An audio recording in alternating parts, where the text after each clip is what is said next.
Welcome to Kohut's Corner. I'm Mr. Kohut, principal of Swampscott High School. Happy New Year.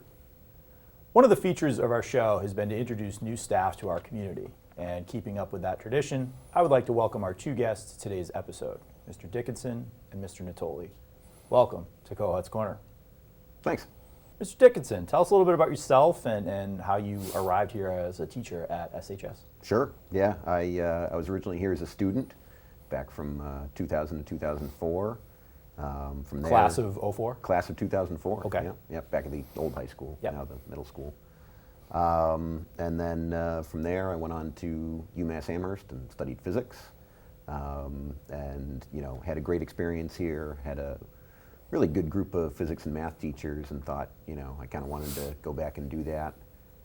So I actually came back to talk to Mr. Ratley, or Dr. Ratley, excuse me. And and he told me that they had a math opening here, and they needed a long-term sub, and I was home on college break, and so I subbed here for about 2 weeks, teaching math. Loved it. Said, all right, I definitely want to be a teacher.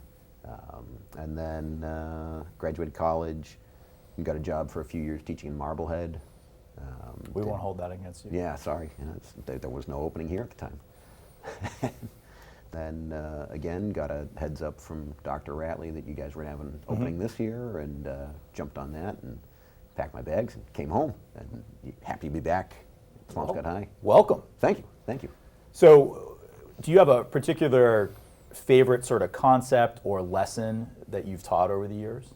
Yeah, I think one of the things I really enjoyed was when I was doing robotics, I got to teach sort of intro to coding. Okay. And that's, it's all the good stuff from math. You take, geometry, you take a little bit of algebra, and you get to kind of boil it into something that's actually, hands-on. Sure. And, the students actually see their product right in front of them. So that was a very cool experience to take math and make it relevant and, something you could do rather than just something you have to learn. Sure. So if you were not teaching math, what career would you choose? And this excludes teaching some other subject, right? Yeah, well, no, it can't Not be in a education. teacher. Yes. Well, there's probably two options right there. I do enjoy programming, things like that, so, something with computer science would be fun. But the other option is a couple of years back, I went and got a pilot's license. Yeah, nothing to do with teaching, but just, started having a blast doing that, did that after work. Learned to, fly a plane and loved doing that. So if I wasn't teaching, I might go the pilot route and cool. do that. Yeah. That's cool. Yeah. And finally, believe it or not, this is our New Year's episode. Okay. Do you have any New Year's resolutions this year? Yeah, one of the things I'm actually trying to do outside of school is hoping to run a marathon in April. Good for you. So yeah, this started long before New Year's, but New Year's resolution would be hopefully finish that. Okay, you're right. Yeah, make it through and don't hurt myself. Right. Yeah. Well, welcome to Kohut's Corner. Welcome to Swampscott High School. Thank you. Happy to be here on both of them. Mr. Natoli, welcome to Kohut's Corner. Thanks for having me. Happy to be here. So, could you tell us a little bit about your background and Sure. what brought you here to teaching at Swampscott High School? Yeah.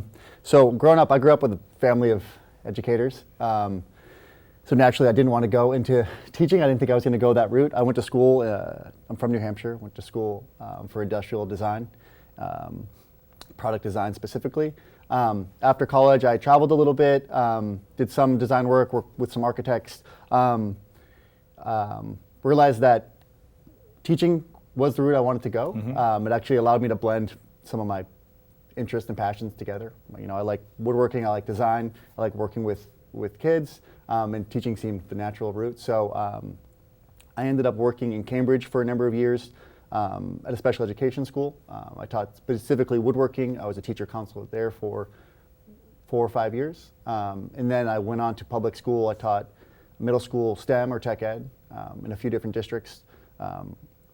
And loved working with middle school, loved introducing them to different kind of STEM topics, tech topics, design specific curriculum, and was kind of leaning towards getting to the high school, doing more advanced stuff, getting more involved with the subject matter, and this position opened up. The state is fortunate enough to kind of fun and bring back a lot of the tech programs.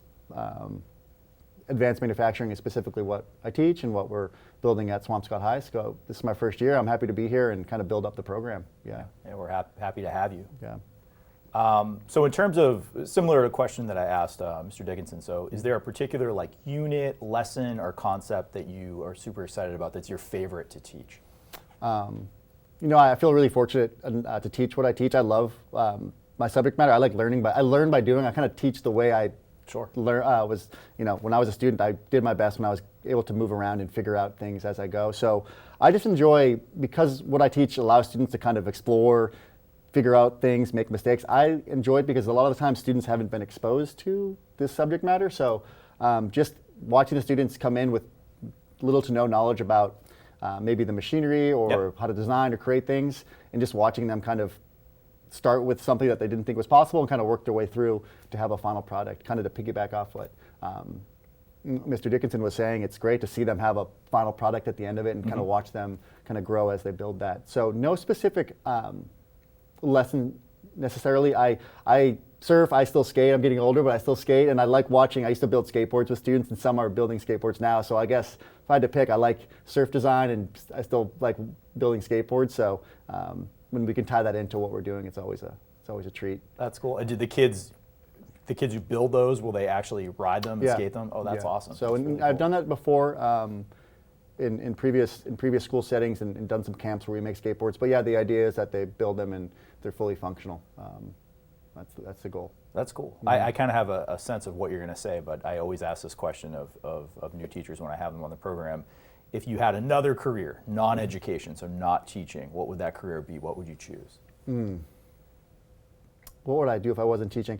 You know, I like furniture design. I like I said, designing surfboards, designing skateboards. I'd probably focus on maybe doing some sort of business related to that. Sure. Having my own shop, furniture design company, something along those lines. Though I did in high school, we had to take like a test that you answered a bunch of questions and it gave you what your career would be. Yeah. I got dolphin trainer. So wow, I don't think I'd ever want to be a dolphin That's an trainer, option on but the test. that's what I got. Didn't become a dolphin trainer. I can't say that I've ever met a dolphin trainer. Neither have I, but that's what the test had told me. But needless to say, I don't think I'd be that. But I was just thinking about that. More of a lion tamer. Yeah, lion tamer, sure. A little safer, I think, dolphin trainer versus lion tamer. Yeah. Anyways. Similar question to Mr. Dickenson, as this is, like I said, believe it or not, New Year's episode. Do you have any New Year's resolutions for this year? New Year's resolutions. No, I mean maybe to work out a little bit more. Running a marathon, maybe not run a marathon, but maybe to get back into some sort of routine. I like to cook. I have a 8-month-old daughter. It's kind of changed the direction of my free time and what I do, but I like to get back to cooking. I do a lot of Italian cooking, but maybe just learn some new recipes. I kind of repeat the same things, but I like to change it up a bit and spend some more time in the kitchen and maybe creating some more meals. That's great. Yeah. And then finally, so we're now thinking about next year, right? We're getting into the phase of the year where we're starting to plan for next year. And in the spring, that's when students are going to be choosing their courses for next year. So for students who are interested in either any of the advanced manufacturing courses or innovation pathways, how do they go about either finding out more information about that program or enrolling in those courses? Sure, you can either email me specifically, talk to your guidance counselor would be the best route. We're in the process now. I have created a website. I don't know what I think it's innovationspathways.com. I have a specific website that outlines the specific details, and there's interest forms there you can fill out. But for now, the easiest is to either email me, come down to the shop, C128, email your guidance counselor. I'm going to start holding info sessions more frequently. My goal is maybe once a month during like an X block, hold info sessions for prospective students. But the easiest thing to do now is sign up there's 3 classes we offer now. The first one's Intro to Engineering, Technology, and Design. The second 2 are Manufacturing 1 and Manufacturing 2. They all build off of each other. Sure. But the easiest thing to do is sign up for the intro class, talk to your guidance counselor that you're interested in. We can start the conversation about that. It doesn't necessarily mean more work, it just opens up more opportunities within the class, internship opportunities, and then other possibilities in the realm of kind of manufacturing engineering Sure. and design. So if you think you're interested or you're not sure, just come on down to the shop or email me is fine. Great. Thanks, Mr. Natoli. Yeah. Thanks, Mr. Dickenson. You're welcome. One of my New Year's resolutions is to read at least one biography this year, and I've been chipping away these last few years at some of history's big personalities, such as Lincoln, Churchill, the Roosevelts. This year's big read is American Prometheus, that's the title, about the life of Dr. Robert Oppenheimer, best known for creating the atomic bomb. This is by far the most readable biography I've ever read. Oppenheimer led a fascinating and tragic life, and the book provides tremendous insight into his personal life and also into American history and the development of the atomic bomb. Oppenheimer has all of the qualities of a complex fictional character, and yet he was a real live human being, making him and this book even more fascinating.